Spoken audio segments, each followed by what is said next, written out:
12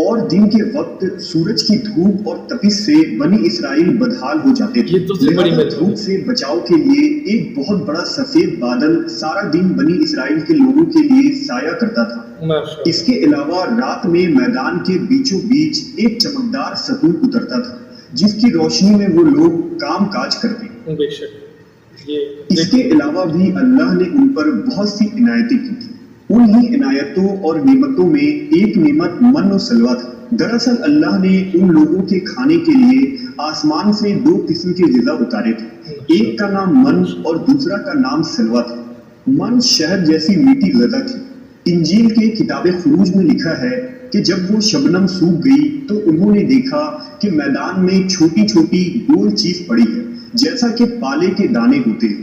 بنی اسرائیل اسے دیکھ کر کہنے لگے، من یعنی یہ کیا ہے؟ تب موسیٰ نے ان سے کہا کہ یہ وہی غذا ہے جو خداوند خدا نے تمہیں کھانے کو دی ہے، اور اس نے تجھ کو پہلے آزمائش میں ڈالا اور تجھے بھوکا رکھا، پھر وہ من جسے تو اور تیرے باپ دادا بھی نہ جانتے تھے تجھے کھلایا، تاکہ تجھ کو سکھائے کہ انسان صرف روٹی پر ہی زندہ نہیں رہتا۔ من دراصل ایک شبنمی گوند تھا جس کا ذائقہ شہد جیسا تھا۔ یہ گوند وہاں کے پیڑ پودوں کے پتوں پر جمع ہو جاتا تھا اور بنی اسرائیل روز اسے صبح سویرے جمع کر کے کھا لیتے، جو ہر شخص کے لیے تقریباً 4 کلو اترتی تھی۔ جو شخص اس وقت سویا رہتا تھا وہ اس دن کے خوراک سے محروم ہو جاتا تھا۔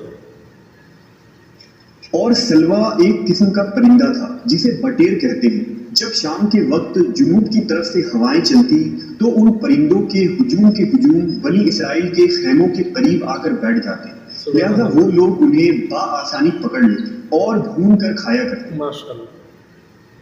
من و سلوا ایسا کھانا تھا جو انتہائی آسانی سے ہضم ہو جاتا تھا، رنگ، خوشبو اور ذائقے میں بے مثال تھا۔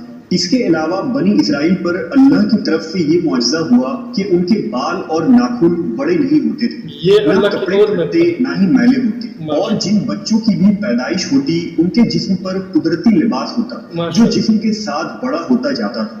اس طرح اس وادی طیہ میں بنی اسرائیل من و سلوہ اور ان چشموں کے سہارے ایک بہترین زندگی گزار رہے تھے۔ حضرت موسیٰ علیہ السلام کا یہ حکم تھا کہ روزانہ تم لوگ من و سلوہ کو کھا لیا کرو اور کل کے لیے ہرگز اس کا ذخیرہ نہ کرنا۔ مگر بعض لوگوں کو یہ ڈر لگنے لگا کہ اگر کسی دن من و سلوہ نہ اترا تو ہم لوگ اس چٹیل میدان میں بھوکے مر جائیں گے۔ چنانچہ ان لوگوں نے من و سلوہ میں سے کچھ چھپا کر کل کے لیے رکھ لیا۔ لہذا نبی کی نافرمانی کرنے پر ایسی نحوست پھیل گئی کہ جو کچھ لوگوں نے کل کے لیے جمع کیا تھا وہ سب سڑ گیا اور آئندہ کے لیے اس کا اترنا بھی بند ہو گیا۔ لہذا احادیث مبارکہ میں رسول اللہ صلی اللہ علیہ وسلم نے ارشاد فرمایا ہے کہ بنی اسرائیل نہ ہوتے تو نہ کھانا کبھی خراب ہوتا اور نہ گوشت سڑتا۔ کھانے کا خراب ہونا اور گوشت کا سڑنا اسی تاریخ سے شروع ہوا، ورنہ اس سے پہلے نہ کھانا بگڑتا تھا اور نہ گوشت سڑتا تھا۔ دنیا کے مختلف قوموں اور مذہبوں میں بھی آسمان سے اترنے والے غذاؤں کا ذکر ملتا ہے۔ بدھ مت کے روایتوں کے مطابق جب دنیا کا ایک چکر ختم ہو جاتا ہے تو آسمان سے غذا برسنے لگتی ہے۔ اسی طرح ہندو مذہب کے قرآن، رگ وید اور اتھرو وید میں بھی بادلوں سے شہد برسنے کا ذکر ملتا ہے، اور قدیم یونانیوں کے یہاں بھی ایک ایسی آسمانی غذا کا ذکر ملتا ہے جس کا ذائقہ شہد جیسا تھا۔ یہی شہد جب دریاؤں پر برستا تو ان کا رنگ دودھ کی طرح سفید ہو جاتا۔ ہم نے دیکھا کہ خدائے برحق نے بنی اسرائیل کے نجات کے لیے سمندر کو چیر کر راستہ پیدا کر دیا، وادی طیہ میں ان کے لیے بادل کا سایہ بھیجا، ان کے پینے کے خاطر چٹیل اور بنجر میدان میں چشمے جاری کیے، اور کھانے کے لیے آسمان سے من و سلوہ بھی نازل کیا۔ لیکن ان تمام نعمتوں اور راحتوں کے ملنے کے باوجود بنی اسرائیل کے سرکش لوگوں نے اللہ پر توکل نہ کیا۔ انہوں نے خدا کے معجزات کو اپنے آنکھوں سے دیکھا تھا، لیکن اس کے باوجود انہوں نے کھانے کو اگلے دن کے لیے جمع کرنا شروع کر دیا۔ بالکل اسی طرح جب ہم کسی مصیبت اور پریشانی میں پھنسے ہوتے ہیں تو ہم یہ یاد نہیں رکھ پاتے کہ اللہ نے اس سے پہلے ہمارے لیے کیا کیا اور ہمیں کتنی نعمتیں عطا کی تھی۔ ہم صرف یہ دیکھتے ہیں کہ اس وقت ہم اتنی بڑی مصیبت میں پھنسے ہیں، مشکلیں چاہے کتنی ہی بڑی کیوں نہ ہوں۔ یہ یاد رکھنی چاہیے کہ ان مشکلوں سے بھی بڑا ہمارا پروردگار ہے جس کے لیے کچھ بھی ناممکن نہیں۔ اسی طرح رزق کے خاطر ہمیں آنے والے دنوں کی فکر کرنے کی ضرورت نہیں، کیونکہ خداوند پر بھروسہ رکھنے والوں کو وہ غیب سے رزق عطا کرتا ہے۔ بے شک ناظرین، ویڈیو آپ لوگوں نے دیکھ لی۔ بنی اسرائیل ایک ایسی قوم گزری ہے کہ جس پر اللہ تعالیٰ نے بے شمار انبیاء کرام علیہ السلام بھیجے ہیں، مگر یہ قوم راہ راست پر نہیں آئی اور اللہ کی نافرمانیوں میں مشغول رہی۔ اللہ تعالیٰ نے بنی اسرائیل پر سب سے زیادہ انعامات کی ہے۔ بنی اسرائیل کے کھانے کے لیے ہفتے کے دن کے علاوہ روزانہ آسمان سے 2 کھانے اترتے تھے جنہیں من و سلوہ کہا گیا۔ جب پانی کی حاجت ہوتی تو حضرت موسیٰ علیہ السلام سے کہتے تو حضرت موسیٰ علیہ السلام اپنا عصا پتھر پر مارتے اور بنی اسرائیل کے 12 قبیلوں کے لیے الگ الگ چشمے جاری ہو جاتے۔ دھوپ سے بچاؤ کے لیے بہت بڑا سفید بادل آتا اور ان پہ سایہ کرتا تھا۔ رات میں میدان کے بیچ میں ایک نورانی ستون آتا تھا جس کی روشنی میں وہ لوگ کام کاج کرتے تھے۔ اللہ تعالیٰ نے ان لوگوں پر اتنے عنایتیں کیے کہ ان کے بال اور ناخن تک نہیں بڑھتے تھے، نہ کپڑے پڑتے تھے اور نہ میلے ہوتے تھے۔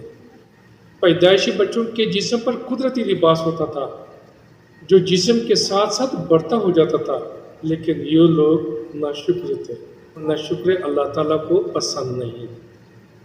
وسلام۔